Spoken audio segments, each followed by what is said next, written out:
사실상 짜고 치는 고스톱은 없다. 우리도 대본 없이 토론한다. 지역 대표 스피커 두 분과 함께하는 YMCA 토론 시간입니다. 매주 월요일 시간이죠. 오늘도 여수 순천 YMCA 김대희 김석 사무총장 두 분과 함께합니다. 두 분 어서 오십시오. 네, 안녕하십니까. 네, 안녕하세요. 네, 오늘은 날씨가 엄청 추울 거라고 그러더니 그렇게까지 추운 느낌은 아니었는데 그래도 춥네요. 그래요? 네. 어떠셨어요? 두 분 주말은 어떠셨어요? 뭐 주말은 그대로 집에서 네, 네. 좀 쉬셨어요? 네, 아니요, 텃밭 만들었습니다. 지난주는 제가 출장이 좀 많았거든요.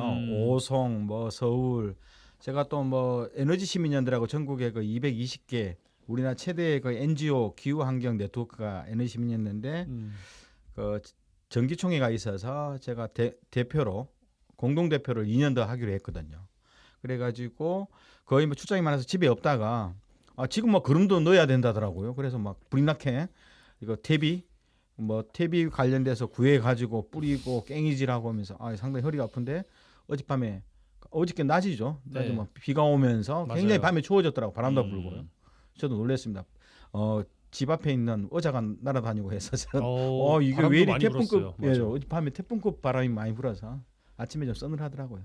바쁜 또 주말까지 보내시고 또 오늘 또 나와주셨고 김석 총장께서 또 어떤 한 주 보내셨어요? 네, 뭐 저도 그 뭐 민주시민교육 전국 네트워크 총회 참여하고 왔고요. 또 전남 네트워크를 순천 YMC가 맡고 있어서 올해는 이제 그쪽 분야에 좀 뭔가 일이랄지 좀 사람을 좀 육성하는 일들을 많이 해보려고 하고 개인적으로는 조금 주말 즈음부터는 좀 약간 좀 우울해 있는 상태입니다. 왜요? 뭐 개인적인 이긴 한데 제 생일이 네. 어머니 기일이에요. 맞아요. 네, 그래서 이걸 이제 생일이 다가오는데 아마 1주년에서 그런지 모르겠지만 되게 우울감이 되게 많이 들었고 우울감이라기보다는 뭔가 허전한 그런 마음이 들었습니다. 그래서 생일인데 많은 사람들이 축하 메시지를 보내고 주셨는데 거기에 답글 하나를 제대로 못 달았습니다. 그래서 아마 내년엔 좀 달라지지 않을까 싶고 우리 아내랑은 그냥 아내 생일에 좀 같이 지내는 걸 좀 고민을 좀 해봐야 되는 거 아닌가. 가깝나요? 예, 좀 가깝습니다. 그래요. 그러면은 그 많은 축하 메시지를 다 무시하셨나요? 그러면? 아니 나중에 이제 일요일날 저녁에 다 하나씩 다 문자를 감사하다고 보내드렸습니다. 속사정은 또 말을 못하기 때문에 혹시 그러게요. 문자 메시지 왔는데 답도 안 한다 이제 버르장머리 없다 이렇게 하지 마시고 네 심정을 좀 이해해 주시면 고맙겠습니다. 이 방송을 보거나 이제 들으신 분들은 다 이제 이해를 하실 것 네네. 같습니다. 왜냐하면 또 이게 왜 보냐 아직 모르시는 분들도 계실 수 있을 것 같아요. 여수 MBC 뉴스 채널 통해서 다시 보기 또 하실 수 있으니까 많은 또 다시 보기와 관심도 부탁드리겠습니다. 오늘 주제로 좀 넘어가 보겠습니다. 이건 매주째 이야기가 계속 나오고 있는 것 같아서 저희가 이걸 안 꺼낼 수가 없더라고요. 정부가 일제 강제징용 피해자 배상 해법으로 제3자 변제를 추진하고 있습니다. 한국갤럽의 여론조사를 보니까 국민 10명 가운데 6명이 이 방식에 반대하는 걸로 나타나고 있고요. 이유가 일본의 사과와 배상이 없어서였습니다. 반기문 전 유엔 사무총장을 비롯해서 조태용 주미대사 등 사회 지도층에서는 정부의 해법에 극찬을 보이고 있어서 이건 어떻게 좀 받아들여야 될지 많은 고민이 드는 대목인데 오늘까지도 이야기가 좀 많이 나오고 있습니다. 오늘 이 이야기 좀 나눠보겠습니다. 먼저 총평 어떤 분이 좀 해주실까요? 김대희 총장님께서 해주셔야겠죠. 네. 뭐 총평이라기보다는요, 저는 상당히 이것 듣고 좀 개인적으로 좀 분노감이 일었습니다. 저도 뭐 남한테 그렇게 뭐 분노가 밀리는 그런 성격은 아닌데 상당히 뭐 몇 시간 동안 저도 부들부들 떨 정도로 이게 과연 한 나라의 정부냐 할 정도로 저는 바로 결론적으로 말씀드리면 매국적 판단이라고 봐요. 매국적 판단이다. 네, 빈손이고 일본에 대한 항복 문서를 그냥 스스로 만들어서 갖다 바쳤다 이렇게 볼 수 있는데요. 왜 피해자가 털고 가야 하는가? 이 문제 저 이해가 안 돼요. 그래서 학교에 학교 폭력을 당한 학생이 있어요. 근데 왜 학생이나 학부모가 와가지고 가해자 부모한테 가해 학생한테 가서 죄송합니다. 이렇게 학교 폭력을 일으키게 된 원인은 저희가 제공했고요. 아이고 저희가 해서 항복문서 합의서까지도 다 만들어서 합의도 굉장히 불리한 합의서를 피해자 학생들이 갖다 바친 행태라고 저는 볼 수밖에 없거든요. 왜 그래야 되는지 이해가 안 될 정도로 상당히 이제 분노감이 이렇습니다. 가장 많은 또 비유가 그 대목에서 나오기도 했었죠. 학폭과 이제 연관이 돼서 김석 총장께서 덧붙일 말씀 있으시다면요. 굳이 정부가 나서지 않아도 되는 일이었습니다. 그리고 이미 대법원에서 판결이 난 것이었고요. 대법원의 판결은 분명한 것이죠.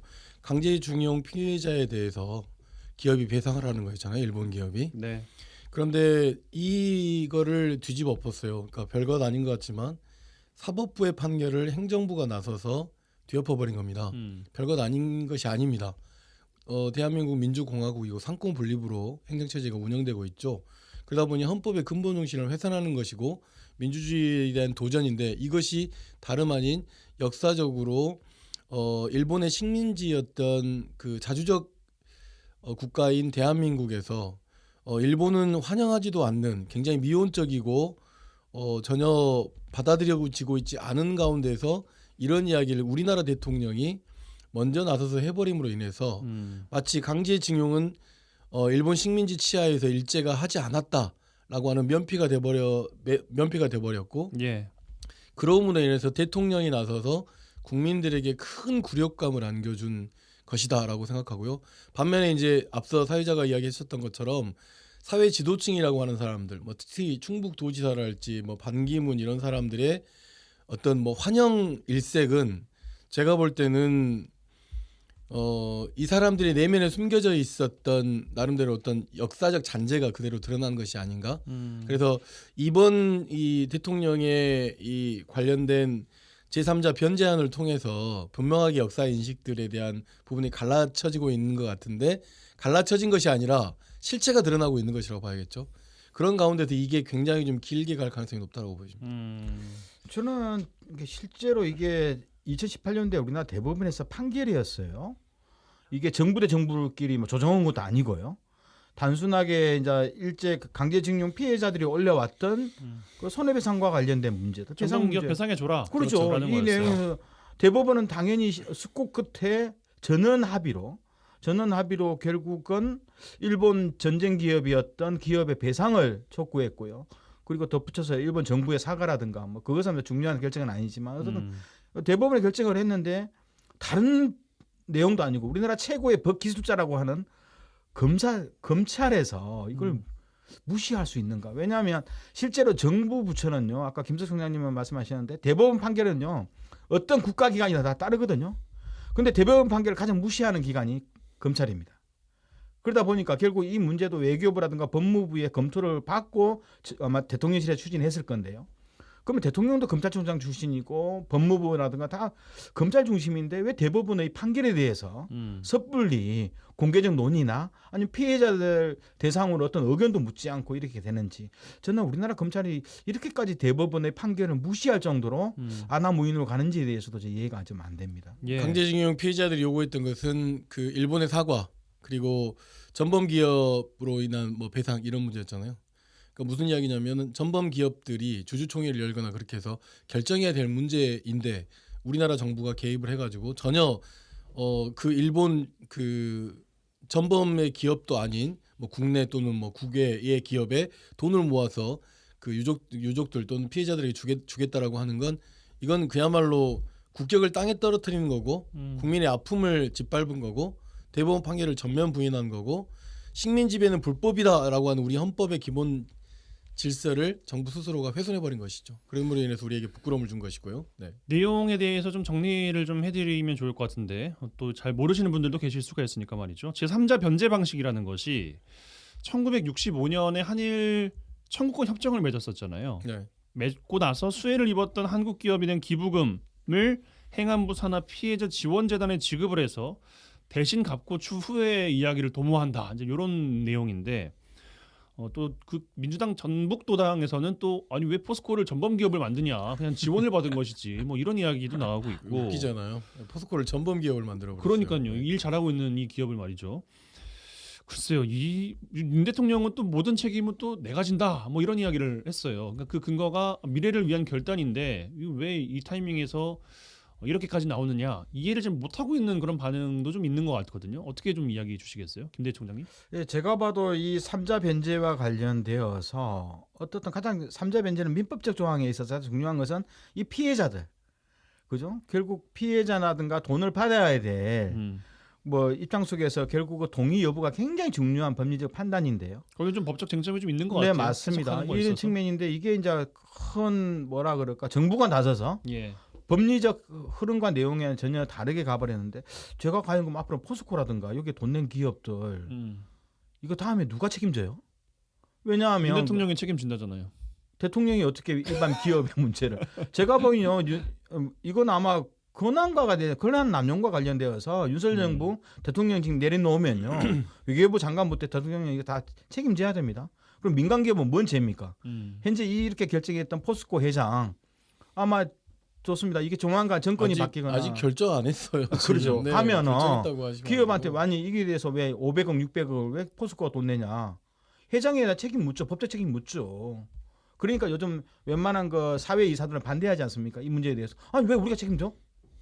법적 근거가 있어? 우리가 잘못 저질렀어? 근데 왜 우리 돈 내야 돼? 이게 문제가 되기 때문에 이것은 굉장히 앞으로 우리 사회에 있어서 권한 남용에 관계된 중요한 문제로 볼 거는 거고요. 예. 그럼 왜 그랬을까? 저도 아직도 궁금해요. 왜 윤석열 정부가 이게 일본에 대해서는 제가 지금 현재 솔직한 말로 꿀릴 것이 없는 상황인데 왜 이 앞장서서 야 내일 모레 15일 날 일본 가서 뭔가 큰 거 받아올라 그럴까? 근데 받아올 것도 없어요. 야 미국이 이렇게 압력을 행사했을까? 그건 좀 따져봐야 될 거라 봐요. 복잡한 이야기가 아마 뒤에 깔려 있을 거라고 생각하지만 핵심은 어쨌든 제3자 변제가 강제징용 피해자들이 받지 않겠다라고 하면 지급할 수 없다라고 하는 나름대로 법적 해석이 있어요. 그러면 이건 뭐냐면 정부가 굉장히 안일하게 굉장히 중요한 역사적 문제를 개입한 것이라고 봐야 되는 것이죠. 그 다음에 어떤 기업이 어떻게 이 재단에 기금을 납부하거나 말 건지에 대한 결정은 없는 가운데서 포스코를 거론하고 있는 건 이게 낙인 찍기에 들어가는 거거든요. 국민들이 정말 그 노력과 땀을 흘려서 만든 기업이고 또 얼마나 대한민국 경제 성장에 큰 도움을 받았습니까? 이끌어 왔습니까? 근데 결국은 일본 식민지 지배가 없었다. 그리고 한국의 근현대사에 있어서 기술과 경제적 지원을 일본이 했기 때문에 지금의 한국이 있는 것이다. 결국은 다 일본 극우들이 가지고 있는 논리잖아요. 논리이기 때문에 그런 것들을 언급하는 것 자체가 굉장히 좀 부끄러워지는 사실이라고 하는 것이고 또 하나는 1965년 한일 청구권 협정으로 정부 간에 나름대로 이 문제가 다 해결됐다라고 판단하는 것도 굉장히 좀 식민지 사관이에요. 네. 기업은 기업들의 나름 책임이 있는 것이 그 배상을 요구하는 것이거든요. 그다음에 한국이 국제법을 위반하고 있다라고 하는 것이 일본의 주장인데 그것을 대통령이 나서서 인정해 줘 버린 겁니다. 이건 뭐냐면 일본의 우익과 일본 정부 주장을 고스란히 그대로 받아버린 건데 심지어 2015년에 있었던 한일 위안부 합의보다도 못한 아주 엉망진창이고 그때는 합의가 있었지만 이거는 일방적 발표이고 심지어 이 일방적 발표가 일본으로부터 환영도 받고 있지 못해요. 그러고 있는 상황에서 정말 기가 막힌 노릇인데 그럼 왜 그랬을까? 저는 뼛속 깊이 이런 일본과의 관계 문제를 개선해야 된다는 사람들의 지지를 받고 있기 때문에 윤 대통령은 그 지지를 드러내주기 위해 지지자들에게 드러내주기 위해서 한 것이다. 그렇기 때문에 김영환 충북도지사나 또 반기문이나 이런 사람들이 앞장서서 그 정권의 안위의 문제가 아니라 이 문제를 한 것에 대해서 굉장히 나름대로 정부의 방침을 옹호하고 나서고 있는 것이잖아요. 저는 이게 굉장히 심각한 사회적 문제라고 생각합니다. 일본에서의 반응이 좀 그 전향적으로 뭐가 나오려나라는 기대가 조금이라도 그래도 있었잖아요. 근데 그 나왔던 메시지는 그냥 과거 내각을 잘 계승하겠다라는 정도였고 뭐 직접적인 사과의 메시지도 내지를 않았어요. 그런데 요 대목에 이제 그 정신대 근로를 했었던 양금덕 할머니랄지 김성주 할머니랄지 굉장히 이제 반발을 하면서 아니 우리가 뭐 돈이 없지 뭐 가오가 없냐 흔히 말하면 네. 그런 메시지를 내셨고 오늘 공식적으로 받지 않겠다, 허용하지 않는다라는 입장을 또 내셔서 국회 외교통일위원회에 또 출석을 했습니다만 여당의 또 불참 속에 오전에 또 파행을 또 겪었던 그런 일들도 있는데 왜 이렇게 강행을 하냐? 미래에 도대체 뭐가 있길래 미래를 위한 결단을 한 것이냐? 뭘 좀 봐야 되는 거예요, 우리가? 제가 보기에는 지금 윤석열 정부는 지난번 뭐 뉴욕에 가서더라도 바이든 날리면 욕설 논쟁이 좀 있었고요.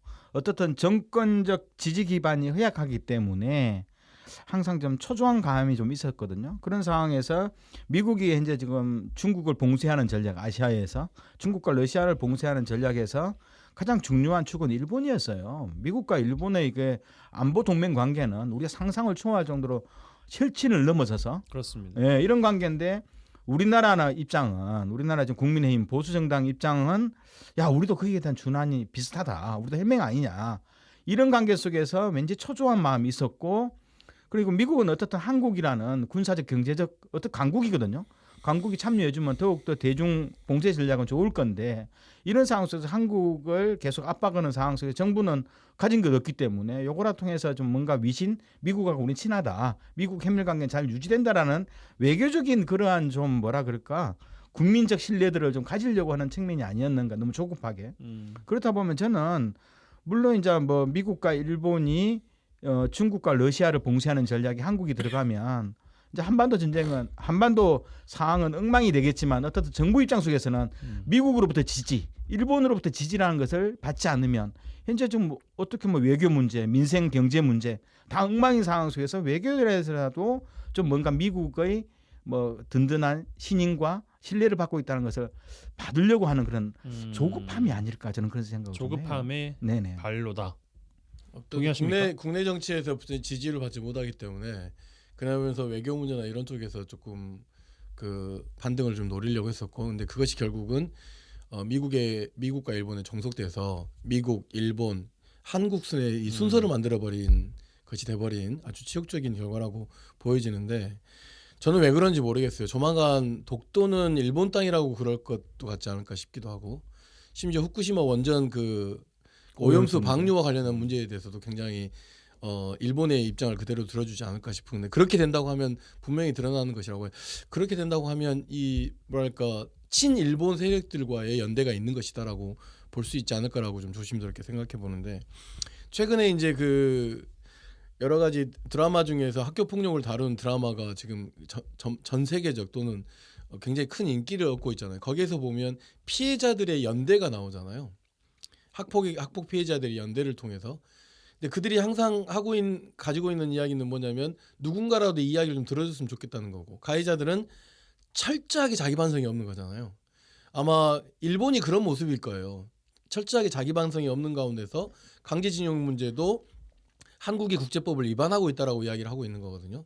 식민지는 사실상 없었고 식민지를 합법에 의해서 된 것이다라고 하고 있는 것이고, 그다음에 그 일본이 패전했던 건 결국은 그 원폭 투하 때문인 거잖아요. 그렇기 때문에 항상 피해자 코스프레를 하고 있는데, 우리가 눈을 돌려야 될 것은 독일이 이 전후에 어떤 모습으로 유럽 사회 발전과 또는 유럽 사회의 정신적 그 굉장히 트라우마를 극복하기 위해서 지금까지도 노력하고 있는지를 우리가 보아야 되고, 일본에 그런 것들을 요구해야 되는데 우리나라 정치인들이나 지도자들이 그런 걸 요구하고 있지 못한 것이 너무 부끄러운 것이죠. 그렇기 때문에 우리라도 향후 미래에 전혀 이게 미래에 도움되지 않기 때문에 미래를 위해서라도 과거의 역사를 배워서 이걸 일본과 반일 감정을 갖자는 게 아니라 정말 진정한 어떤 자주국가로서, 그다음에 중국, 러시아, 그다음에 미국, 일본 이 패권사에 쌓여 있는 한반도의 미래를 좀 생각한다고 하면 우리가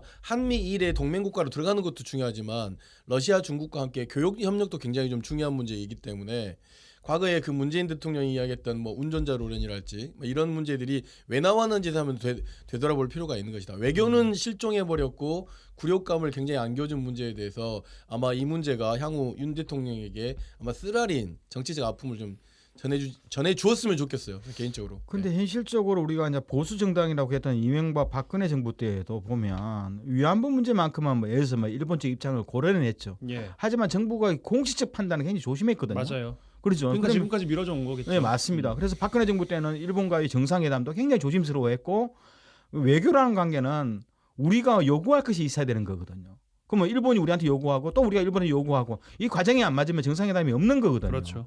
근데 그걸 일정하게 외교가 가지고는 룰을 지키려고 했는데 윤석열 정부 들어서는 이 룰이 없어진 거예요. 모든 외교는 보안이었거든요. 기자도 대동 안 했고 어느 누구도 내용을 몰라요. 무슨 비밀 합의각서가 있는 것처럼. 그런 상황 속에서 이번에도 우리가 일본하고 풀어야 될 문제는 아까 뭐 김수청 선생님 말씀했다시피 독도 영유권 문제도 있고요. 국사 교과서 문제. 왜냐하면 일제 식민 지배에 대한 아시아 지배에 대한 침략 전쟁에 대해서 기부 부인하는 문제, 그리고 제7강국 문제라든가, 그리고 뭐 여러 가지 이번에 이제 뭐 후쿠시마 오염수 방출 문제는 굉장히 심각한 국제적 문제가 됐거든요. 이런 문제에 대해서 어떻든 그럼 반대급부라도 가져와야 되는 측면이 좀 있는 거고요. 그리고 또 하나 미국 문제. 미국이 그렇게 우리한테 요구하면 야야 우리 이번 미일 동맹을 해서 중국하고 러시아 견제하려고 하는데 한국 들어올래? 그럼 우리가 요구하는 게 있단 말입니다. 왜냐하면 인플레 방지법에 대해서 우리나라 기업 속 빼버렸잖아요. 보조금 문제. 그리고 반도체에 관련된 중국 규제 문제에서도 지금 삼성전자하고 SK 하이닉스 지금 난리 났거든요. 이런 문제에 대해서 통상 문제에 대해서도 그럼 우리의 요구 조건들을 강력하게 이야기해야 되는 거거든요. 이러면서 밀당으로 하면서 군사적 동맹 관계 들어갈지 말지도 판단해봐야 되는 문제가 있거든요. 근데 이런 과정들이 다 사라졌거든요. 그리고 이런 과정들 오기 전에 보통 이제 국회에서 외통위 내에서도 논의와 토론이 있잖아요. 그러면 정부에서 장관이나 차관이 와서 기담아 듣고 내용 받고 그러면서 외국에는 야 우리나라 국회가 이런다더라. 이러니까 나 도저히 너희들 요구 못 들어주겠다. 아, 왜 그런가? 그럼 내가 더 줄까? 이러면서 외교란 것이 이루어지는 거거든요. 연기도 되시네요 이제. 아, 그러죠. 예. 이러면서 저는 도저히 종잡을 수 없는 영역, 음. 국민의 자존심과 그리고 피해자들의 그러한 입장과 내용은 전혀 반영하지 않는 이것이 평소에 그 검찰 한 30년 동안 해오면서 검찰이라는 조직이 가지고 있는 이런 비민주성들이 그냥 정치나 외교에서 나오는 것이 아닌가 할 정도로 이해가 좀 안 돼요. 참 논평은 쉬운데 어떻게 해야 이런 문제를 극복할 수 있을까요? 저는 되게 충격적인 것은 광화문에 태극기가 더 많이 널릴 것 같고 최근에 3.1절에 일장기를 내건 사람들이 네. 있었잖아요. 그런 사람들이 더 많아질 거라고 저는 생각을 해요. 그러면 이 국민들이 나서서 국민들끼리 이렇게 갈등을 조장을 해서 얻는 이익들이 있을 거라고 보기 때문에 이런 어떤 발표가 있었다고 보여지는데 어떻게 해야 되나요, 윤석열 정부 도대체?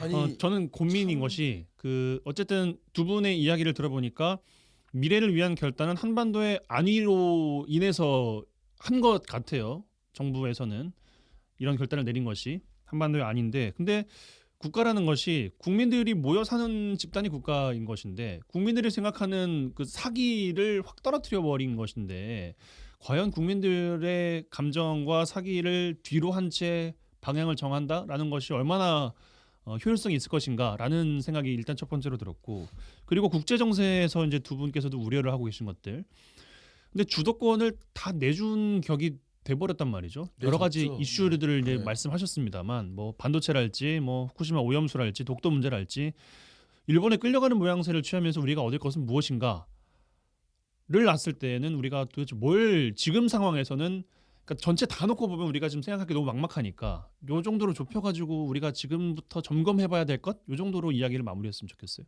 제가 보기에는 사실상 이게 그 일제 그 강제징용 피해자 이 합의 문제는 일본과 합의가 된 것이 하나도 없거든요.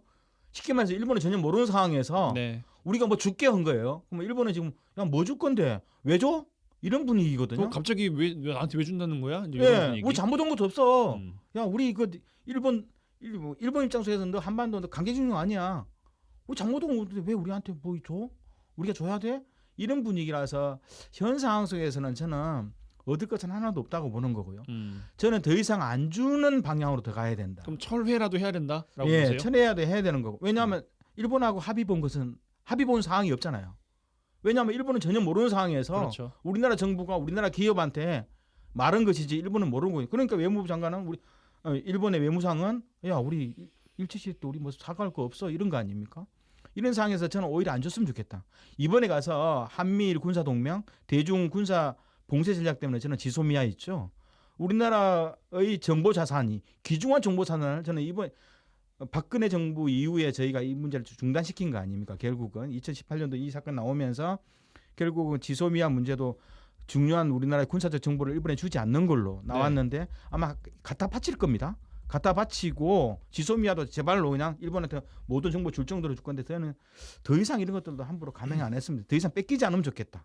오히려 주지 않았으면 좋겠다는 느낌. 저는 철회해야 된다고 생각하고 철회하는 분위기가 형성되고 있다고 생각해요. 예. 일단 발표했는데 일본에 전혀 반응이 없어요. 그렇죠. 우리가 이렇게까지 했는데 일본에 전혀 반응이 없는 문제에 대해 관련해서는 이거는 일본과의 관계 문제뿐만 아니라 그동안에 3.1절 기념사에서 실수했던 이런 것들을 뒤집을 수 있는 굉장히 좋은 기회가 저는 윤석열 정부에 왔다고 생각하거든요. 오히려 기회다. 그렇기 때문에 우리가 이 발표를 했는데 일본에서 자꾸 식민지가 합법화라고 하는 이야기, 그다음에 강제징용이 국제법 위반이라고 하는 이야기를 통해서 국민의 자존감을 떨어뜨리고, 그다음에 심지어 이런 미래 세대를 나오기 위해서 우리가 이런 발표까지 했는데 일본의 이런 반응이 없는 문제와 관련해서는 어쩔 수 없다. 대법원의 판결을 존중할 수밖에 없고, 이 문제와 관련해서는 결국은 국제적으로 이 문제가 뭐 아까 어쨌든 좀 책임지는 자세는 일본에게 있는 거고, 일본은 반드시 강제징용 피해자들이 사죄해야 된다라고 하는 이야기로 전환할 수 있는 좋은 기회가 왔다라고 보여지는데 과연 그럴 수 있겠는가? 그렇게 하기 위해서는 국민들의 좀 힘이 필요하다. 과거에 광우병 이명박 정부 들어 광우병 쇠고기 파동 터졌을 때 결국은 정부가 이미 다 협상 끝내놓고 결국 협상단을 이끌고 미국에 간 적이 있습니다. 그렇기 때문에 이것 역시도 통렬한 자기 반성 또는 철저한 반성을 같든 안 같든 그건 떠나서 국민들이 요구하는 주권으로 이 문제를 정부에게 요청해서 처리시키는 일 수 있다면 처리시킬 수 있는 방향으로 갈 수 있도록 하고 좋은 기회가 있는 건 사실이다. 뭐 그렇게 봐야 되지 않을까 싶습니다. 예. 복잡하게 뭐 패권 이야기하고 미국 이야기 뭐 하루 이틀입니까? 뭐 미국 관련해서 우리가 종속적이었던 것이, 그러나 국익을 위해서 우리가 이해를 했었던 측면이 있잖아요. 이건 이해하기 어려운 측면이잖아요. 그러면 결국은 우리가 좀 필요한 것은 좀 똘똘 뭉치는 좀 저항 정신이 필요한 거 아닌가 싶습니다. 네, 알겠습니다. 이번 주 이 정도로 마무리해 보겠습니다. YMCA 토론 여수 순천 YMCA 김대희 김석 사무총장 두 분과 함께했어요. 두 분 고맙습니다. 네, 감사합니다. 고맙습니다.